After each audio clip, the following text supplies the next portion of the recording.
Partia Demokratike denoncon në SPAK kryetarin e Bashkisë së Maliqit, Gëzim Topçiu, për kryerjen e investimeve infrastrukturore, dhënien e tenderave dhe punësimin e administrat gjatë periudhës së fushatës elektorale. Drejtuesi politik i PD-s për qarkun Korç, Ivi Kaso, sqaron se këto aktivitete janë të ndaluara me ligj, pasi tentojnë të ndikojnë në rezultatet e zgjedhjeve të 11 majit.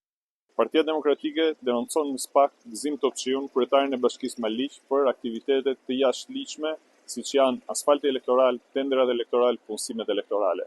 Të gjitha këto aktivitetet ndaluara me ligj, me kodin zgjedhor, me kodin penal, pasi tentojnë të ndikojnë në rezultatin elektoral në favor të Partisë Socialiste. Partia Demokratike është në këmbë dhe po monitoron çdo sjellje e tyre të jashtëligjshme, të cilën do t'ia referojë organeve të drejtësisë, sikundër po bën për ditë. Qytetarët e Maliqit, qytetarët e gjitha bashkive të qarkut Korç e kanë vetë në dorë që të heqin lakun që u shtrëngon fytin.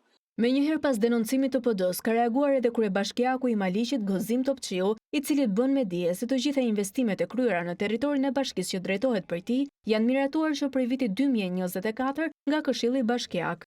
Dua të sqaroj që ne me një urdhër të nxjerrë nga ana ime kemi pezulluar të gjitha punësimet e reja. Këtë mund ta verifikoni në institucionin e bashkisë.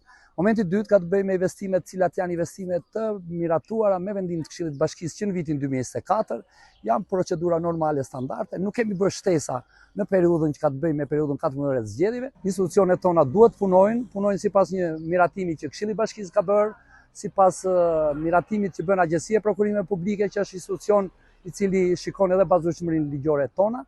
Sa i përket akuzave për favorizim politik, Topçiu theksoi se investimet janë të shpërndara në të gjithë territorin e Bashkisë Maliq dhe nuk janë të orientuara për të shërbyer asnjë partie politike.